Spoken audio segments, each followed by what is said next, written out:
Hello, my name is Precious and I am the blogger for The Single Maven. Today's topic is conversations with God. Now, I want to keep this one at 15 minutes. I have a tendency to go long, but I want to make sure that I get the point across, but not to belabor the point. The main idea of this specific blog is how can we better build a connection to God? How can we communicate with Him and have conversation? I will cross-link this blog with the one I did before, Building Connections with God, which has the handout. So you can have the handout and the video blog cross-linked together to reference the questions that I'm going to go over today, and I added some additional questions with that one as well. And I encourage you all to comment, please, and subscribe. So the themes that we have here are conversation, communication, and connection. And the goal for this specific blog is for you and I to have better conversations with God to find out how to connect with Him more. The reason why I wanted to do this blog post is to answer questions that I hear people asking, as well as to challenge myself to look at how I can connect with God better. So I want to look at a couple of definitions. Conversation is defined as an informal talk or exchange of an idea or ideas. So with that definition, the one word that stood out is informal. Communication is defined as imparting or exchanging of information, means of connection between people, places, and things. So what stood out to me with that definition is exchange. And then connection is defined as a relationship in which a person, thing, or idea is linked or associated with something else. Now with that specific definition, the word relationship stood out. So the takeaways that I have for the definitions with our themes are that there is an informal manner of exchange. So there's give and take between, two entities or people, but it's informal. So we don't have to think about connecting with God in such a way that's formal, that's not casual. And also that our connection is through a relationship. So we have to actually relate to Him. And exchange information with Him, as well as to be able to receive from Him and what He has to say about it. So we all may be at different stages in our relationship and our walk with God. And you may not necessarily have one. I mean, I wanted to do this in such a way that whether you did or you did not have a relationship with God, you can actually look at forming one or how you can improve the relationship that you have with Him. So I don't think it's necessarily a limit on the level of relationship that we have, because it's ever evolving. And I think that concept can cross over into just human relationships as well. So the first question I have is, does God want to have a relationship with us? The answer is yes. Now, where I found my answer is Psalm 139. And I think this is important for people to look at. This is one of my favorite scripture references, but I find that especially if you're single, sometimes you feel that you are alone or no one really knows you. Psalm 139 is one of the places I would encourage you to look, and the verses are from 1 to verse 18, but I wanted to focus in on verse 13, 15 and 16. So I would encourage you to read Psalm 139 in entirety, but especially verses 1 through 18. But I'm going to look at verse 13 now. It says, "For you created my inmost being, you knit me together in my mother's womb." Verse 15 says, "My frame was not hidden from you when I was made in the secret place, when I was woven together in depths of the earth." And verse 16 says, "Your eyes saw my unformed body. All the days ordained for me were written in your book before one of them came to be." So that says that basically God knows you in a very intimate way. And if you have question about whether He wants to relate to you, you can look specifically at these verses and see that yes, He does want to have a relationship with you. And He's already had a relationship with you because He saw you before you were even formed. And I think that's one of the most powerful things that I have seen in reading the Bible, is the fact that Psalm 139 speaks to the depth and the volume of God's love for me and His knowledge of me, but also the fact that He wants to have a relationship with me. And looking at verse 16 saying, "All the days ordained for me were written in your book," which means that God has already went through our days. He knows what they look like, and he wants to continue to have a relationship with us, and he's with us on a regular basis, on a day-to-day basis. So that right there to me is powerful, and I think it does answer that question: does God want to have a relationship with us? Because Psalm 139 says it. And if you have, the next question I have is, okay, God is invisible. How do I deal with that? So now, I mean, yeah, I have that question sometimes myself. But I want to equate this concept to love, right? So you can have feelings of love toward another person. You can see it demonstrated in their actions and reactions. But you can't literally see the concept of love in shape and form, right? So that doesn't negate the fact that it doesn't exist. You can feel it, you can hear it, you can see it demonstrated, but it's not necessarily a thing like, this is the ink pen. You can see, oh, this is a pen, it's black, it's plastic. But that concept applies to God as well. I think that sometimes we can see the manifestations of potentially him existing or him having been somewhere or having done something for us. But the concept of him in specific shape or form does not exist as like you can see a person, you can see him.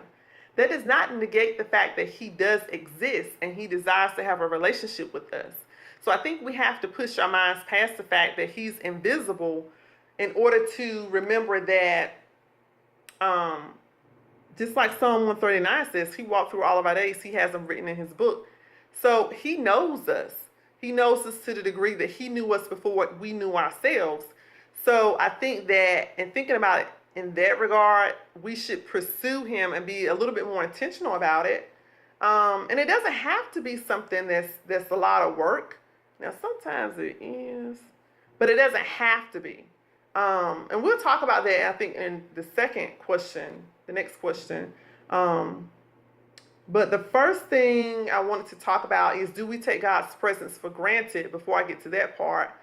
And I think sometimes we do. I would be interested to see what you all think about it. But for me, the reason why I asked that question is, if you take someone's presence for granted, how are you going to have a better connection or conversation with them? Because the more you don't take something for granted, the more you start to appreciate it for what it is. So we acknowledge him more, I think, and let him or his existence take a lead in our lives. And it does not have to be hard. We will be more likely than not to say, I think God showed up a little bit here, or I saw him here.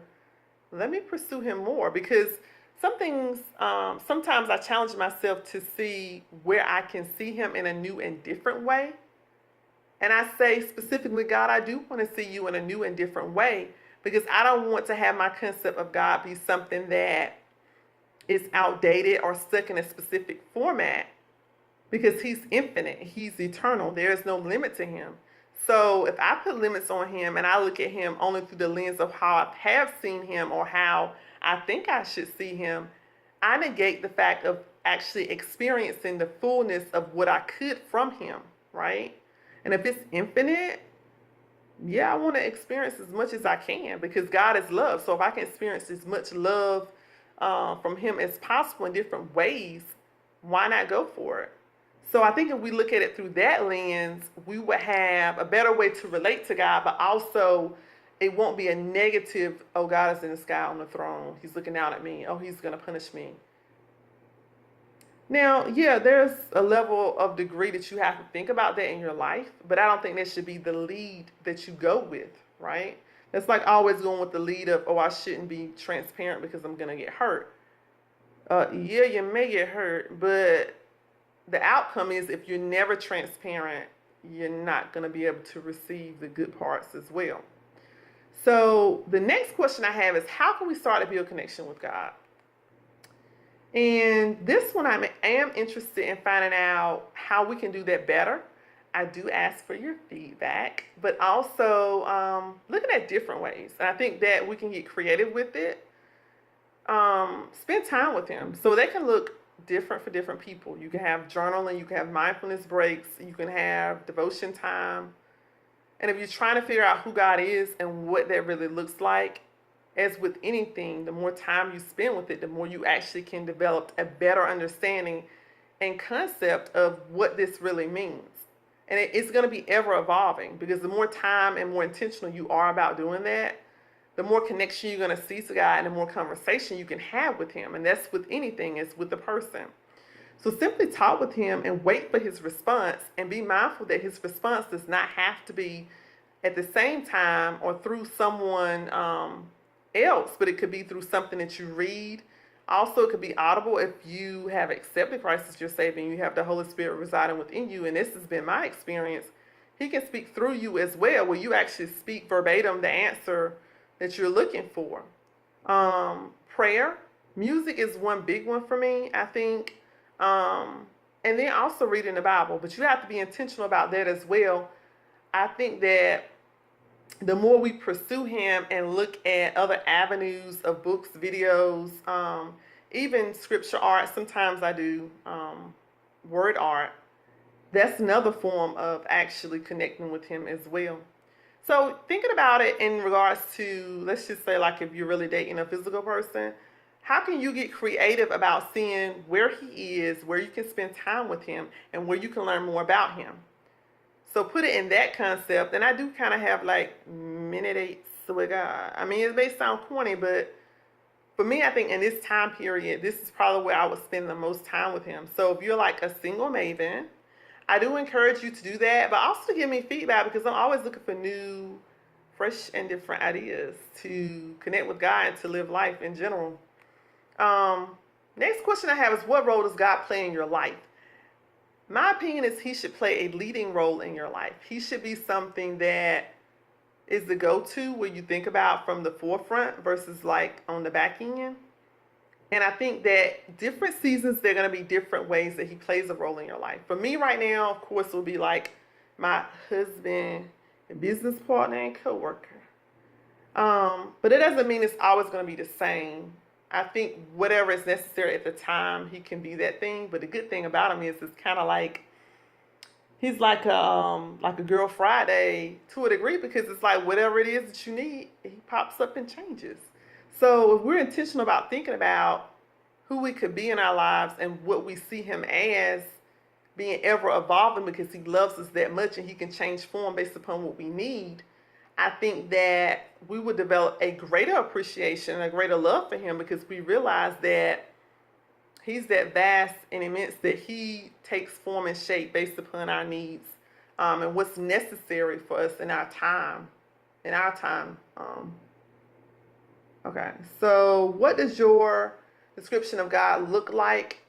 And this is my last question. I think that the reason why I asked this question is because I think in order to have better communication and conversation, we should look at how we're spending time with him and seeking him, as well as living our lives, because the description that we have of him is going to vary based upon our experiences, but also how we're spending time with him. So we make it like a quick 5-minute, let me just do this to get it over with, versus let me actually just sit here for 10 minutes and just be quiet and just observe. 10 minutes can be very long when you actually sit quietly, in my experience, and observe. But be intentional about it. It's just like a relationship with a person. I'm actually going to sit here and give you 10 minutes of quality time where I'm actually listening to you, versus I'm kind of listening, but I'm multitasking. I'm on a cell phone, and then I'm actually looking at TV at the same time. So my description of God changed when I realized the depth of his love, and the fact that even when I was disobedient, he was patient with me. So the more I actually sought him out and pursued him in spite of things that I may have done in the past, the more my love for him was established and expanded. Like any relationship, the more you know a person and spend time with them, the more you want to do that. So it goes back to your intentions. So I have 3 summary points. The first one is be intentional. Pursue it just like any other relationship, but intentional actions reflect time, energy, and purpose. So your intentional actions have to reflect your time, your energy, and your purpose. Make sure if you're showing up, let's just say, I'm going to spend an hour with God, but if you're just lethargic about it, it kind of defeats the purpose of what you're trying to do. And if you put it in the context of regular relationship, You have to put intent in it and energy in it and purpose in it. And you have to do it in such a way that this is something that's very important to me. Be observant. Observe what works for you in connection with other people or things. Remember that God is going to use in your life what is applicable and specific to your life and circumstances, personality, etc. So it looks different for different people. God may actually connect with someone through art more than he connects with someone through a book, or a sermon. So you have to be observant about what works for you, but also just be observant about what you see around you in general, and ask other people, what is their concept of God? How is he showing up in their life? Because I think the more we actually pursue him and see what he's doing and where he is, the more we're actually able to see him in our lives as well, because some things can be there and you may not necessarily know it or see it because you haven't had experiences to that degree, but also because you're not being as observant about it. And the last thing I have is be obedient. So in order to hear from God, if you're disobedient or living a life of sin, don't be surprised if there's silence. And that's for Christians or non-Christians, of course. If you're not obedient, if you're not actually living a life that reflects what the word says, you're going to have periods of silence. And sometimes you do when you are obedient, but if you're disobedient, I think that's a clear indicator that you're trying to have conversation or connection is not happening. You have to look at your life and what you're doing or not doing. So hopefully that was helpful, guys. I wanted to keep it at 15. We're at 16 minutes, so that is great. And I encourage you to comment on this vlog, Conversations with God. Thank you for tuning in.